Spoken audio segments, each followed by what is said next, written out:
Kemudian teman-teman sekalian, saya akan tambah sedikit dulu tentang masalah keutamaan taubat. Kalau teman-teman taubat dapat apa sebenarnya? Yang pertama, kalau kita taubat teman-teman, kita akan mendapatkan jaminan surga. Begitu meninggal, jaminan surga karena dosanya sudah dimaafkan. Tidak ada lagi hisabnya. Disebutkan di dalam surah Maryam Al-Quran, surah nomor 19 ayat 60. Illa man taba wa amana wa amila salihan fa ulaika yadkhuluna jannata wa la yudlamuna nakira wa la yudlamuna syai'a. Kecuali orang-orang yang taubat, beriman dan beramal saleh, maka mereka akan masuk surga dan tidak dianiaya sedikit pun. Ada jaminan surga baginya. Yang kedua, semua dosa-dosa yang teman-teman pernah lakukan, Allah Subhanahu wa taala kalau kita ikhlas akan diganti menjadi pahala.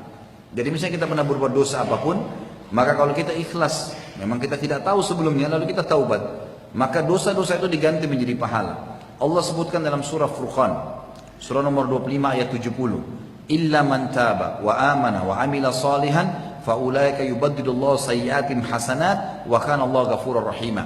Kecuali orang-orang yang bertaubat, beriman dan mengerjakan amal saleh, maka kejahatan mereka diganti Allah dengan kebaikan, dan Allah Maha Pengampun lagi Maha Penyayang. Kata ulama tafsir yang dimaksud di sini adalah seseorang meninggalkan dosa yang pernah hubungan dia sama Allah, seperti tidak sholat, seperti tidak puasa, atau mungkin dia pernah melakukan perbuatan dosa tapi hanya sama Allah hubungannya. Maka ini Allah SWT bisa ganti ya menjadi pahala. Tapi kalau hubungan dengan makhluk tidak bisa. Harus dia kembalikan hak orang tersebut. Yang ketiga, dijanjikan keberuntungan dan kebahagiaan. Pasti orang yang beriman, bertaubat, maka dijanjikan keberuntungan dan kebahagiaan hidup. Surah An-Nur, surah nomor 24 ayat 31 berbunyi, wa qul lil mu'minati yaghdudna min absarihinna wa yahfadna furujahunna wa la yubdina zinatahunna illa ma dhahara minha wal yadribna bi khumurihinna ala jubihin wa la yubdina zinatahunna illa li bu'ulatihinna aw abaihinna aw abai bu'ulatihinna aw abnaihinna aw abnai bu'ulatihinna aw ikhwanihinna aw bani akhawatihinna aw bani ikhwanihinna aw bani akhawatihinna aw nisaihinna aw ma malakat aymanuhunna aw tabi'ina ghairu ulil irbati minar rijali aw at-tifli alladhina lam yadhharu ala awratin nisa wa la yadribna bi arjulihinna liya'lama ma yukhfina min zinatihinna wa tubu ila Allahi jami'an ayyuhal mu'minuna la'allakum tuflihun.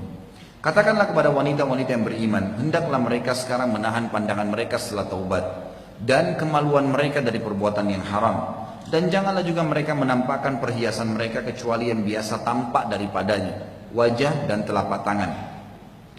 Dan hendaklah mereka menutup kain kudung ke dadah mereka, dan janganlah menampakkan perhiasan kecuali pada suami mereka atau ayah mereka atau ayah suami mereka atau putra-putra mereka atau putra-putra suami mereka. Jadi kalau seorang gadis nikah sama duda punya anak, maka anak-anak suami juga menjadi mahramnya, atau saudara-saudara laki-laki mereka atau putra-putra saudari atau putra-putra saudara lelaki mereka, keponakannya, atau putra-putra saudari mereka, atau wanita-wanita dalam Islam.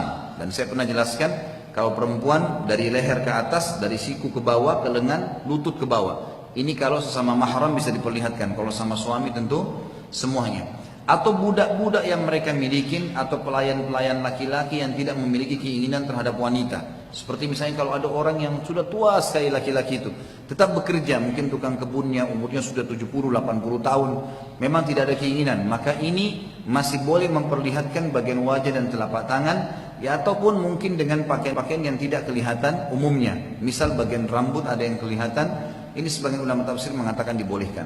Atau anak-anak yang belum mengerti tentang aurat wanita, dan janganlah mereka memukulkan kaki mereka agar diketahui perhiasan yang mereka sembunyikan. Karena orang-orang Arab dulu biasa pakai gelang di kakinya, sehingga kalau dia sentakkan bunyi gelang itu.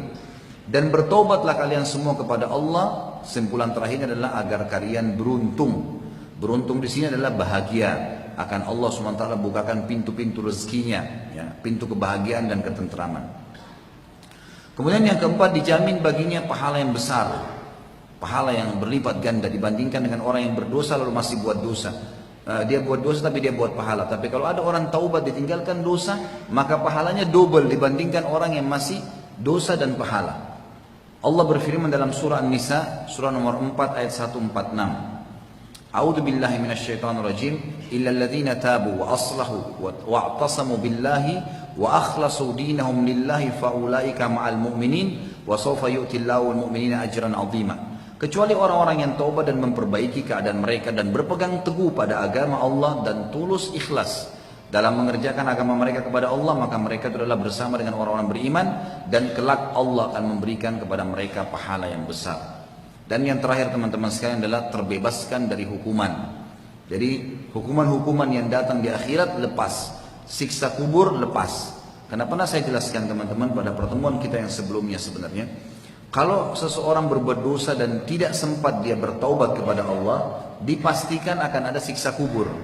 Walaupun di akhirat belum tentu masuk neraka. Semua orang yang berbuat dosa pasti kena siksa kubur. Maaf, pertama disiksa dulu di dunia. Kalau tidak sempat taubat pun ada siksaannya. Sakit lah, kehilangan barang lah, gangguan orang lah, meninggal kalau tidak sempat taubat sama. Di dunia disiksa, di kuburan disiksa, di akhirat disiksa. Jadi semua akan datang siksaannya. Kemudian kalau ada orang yang sempat taubat di dunia, maka cobaan siksaan dunia yang akan membersihkan dosanya akan datang. Kubur akan selamat, akhirat akan selamat. Tapi semua dosa berefek. Akan ada masalah pembersihannya di sini. Untuk hukuman akhirat bebas semuanya. Kuburan juga akan bebas. Allah sebutkan dalam Al-Quran surah At-Taubah surah nomor 9 ayat 5. فَإِذَا انْصَلَحَ أَشْهُرُ الْحُرُمِ فَاقْتُلُوا الْمُشْرِكِينَ حَيْثُ وَجَدتُّمُوهُمْ وَخُذُوهُمْ وَاحْصُرُوهُمْ وَاقْعُدُوا لَهُمْ كُلَّ مَرْصَدٍ فَإِنْ تَابُوا وَأَقَامُوا الصَّلَاةَ وَآتَوُا الزَّكَاةَ فَخَلُّوا سَبِيلَهُمْ إِنَّ اللَّهَ غَفُورٌ رَحِيمٌ. Apabila telah lewat bulan-bulan hurum itu, nggak ada lagi bulan-bulan yang diharamkan untuk berperang, maka perangilah orang-orang musyrik di mana saja kalian menjumpai mereka dan tangkaplah mereka, kepunglah mereka dan intailah tempat pengintaiannya. Jika mereka bertaubat, mereka mau mendirikan sholat, mereka mendirikan zakat, mereka masuk Islam, berilah kebebasan kepada mereka. Sesungguhnya Allah Maha Pengampun dan juga Maha Penyayang. Jadi tidak ada lagi hukuman bagi orang-orang yang melakukan perbuatan ini. Sama juga dengan riba teman-teman sekalian.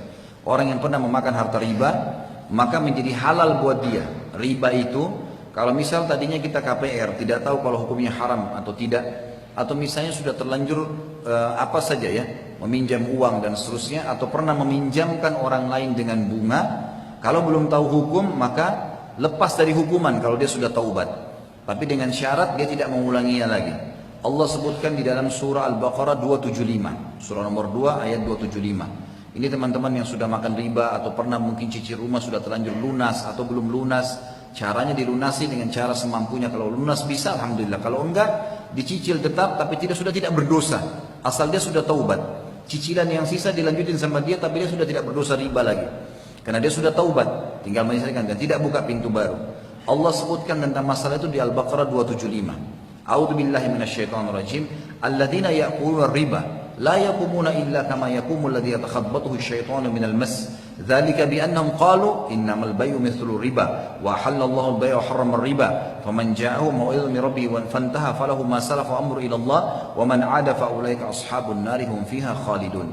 Orang-orang yang mengambil riba tidak akan berdiri melainkan seperti berdirinya orang yang kemasukan syaitan lantaran tekanan penyakit jiwa. Kata ulama, tidak ada orang yang tetap memaksakan riba setelah tahu hukumnya kecuali Allah tutup dengan penyakit yang berat dan seperti orang yang kena penyakit gila. Keadaan mereka yang demikian itu adalah disebabkan karena mereka berkata, sesungguhnya jual beli sama saja dengan riba. Barang siapa yang telah datang kepadanya larangan dari Tuhannya lalu terus berhenti, tiba-tiba dia berhenti dalam mengambil riba, maka baginya yang telah diambil dahulu, yang sudah pernah dia lakukan, dimaafkan sama Allah, halal buat dia sebelum datang larangan. Dan urusannya kembali kepada Allah, niatnya tergantung kepada Allah. Dan orang yang kembali mengambil riba setelah itu, maka orang-orang itu penghuni neraka dan mereka akan kekal di dalamnya, pastinya itu. Teman-teman sekalian, orang yang taubat kepada Allah ini, orang yang meninggalkan itu, manfaatnya kita akan dapat rezeki. Akan dapat rezeki, dijamin teman-teman. Pasti hujan akan lebat dari langit, pasti anak-anak keturunan akan banyak dan mereka jadi orang baik-baik. Pasti dipastikan harta kita akan jadi banyak. Allah berfirman, bukan kata saya. Kata Allah dalam surah Nuh ayat 10-12. Surah nomor 71, Fakultus takfiru rabbakum innahu kana ghaffara. Bertobatlah kalian pada Tuhan kalian karena Dia Maha menerima taubat hamba-hambanya. Manfaatnya yursilis sama alaikum midrara. Pasti Dia akan turunkan dari langit bertubi-tubi hujan itu. Dan kata makna yang lain adalah bertubi-tubi rezeki dari langit. Wa yumditkum, dan Dia akan memberkahi, memperbanyak bi amwal, harta kalian akan lebih banyak, wa banin, dan keturunan, wa yaj'al lakum jannatin, dan Dia akan melebatkan kebun-kebun kalian, wa yaj'al lakum anhara, dan juga Dia akan membuat banyak sekali buat kalian sungai-sungai yang mengalir. Juga teman-teman sekalian, bagi orang yang sakit, punya penyakit berat, coba terapi ini. Banyak orang tidak jalankan, dia cuma mengandalkan dokter. Stroke parah misalnya, penyakit yang divonis tidak akan pernah sembuh. Coba istighfar, coba tobat kepada Allah. Allah berfirman dalam Al-Quran kekal, surah Hud, surah nomor 11 ayat 52. Dipastikan perkataan Nabi Hud ini, kata ulama tafsir, berlaku bagi semua orang yang taubat. Allah akan sembuhkan penyakitnya, Allah akan berikan kekuatan fisiknya, Allah akan membuat dia bahkan awet muda dari teman-temannya yang sebayah dengan dia, kalau misalnya dia bertaubat kepada Allah dan dibandingkan dengan teman yang tidak taubat. A'udzu billahi minasyaitonir rajim. Wa ya qaumi istaghfiru rabbakum thumma tubu ilaihi yursilis samaa 'alaikum midrara wa yazidkum quwwatan ila quwwatikum wa la tatawallaw mujrimin. Hai kaumku, mohon ampunlah kalian kepada Tuhan kalian dan bertobatlah kepadanya. Niscaya Dia Allah akan menurunkan hujan yang sangat deras bagimu dari langit. Hujan kalau turun teman-teman sekalian, subur semua tanam-tanaman, hewan-hewan, semuanya akan makmur muka bumi ini. Dan Dia akan menambahkan kekuatan kepada kekuatan kalian. Kata ulama tafsir, penyakit kalian akan sembuh, fisik kalian lemah akan jadi kuat. Kalian kalau punya kekuatan militer akan selalu menang. Itu makna daripada wa yazidkum quwwatan ila quwwatikum. Dan janganlah kalian berpaling, janganlah kalian berpaling.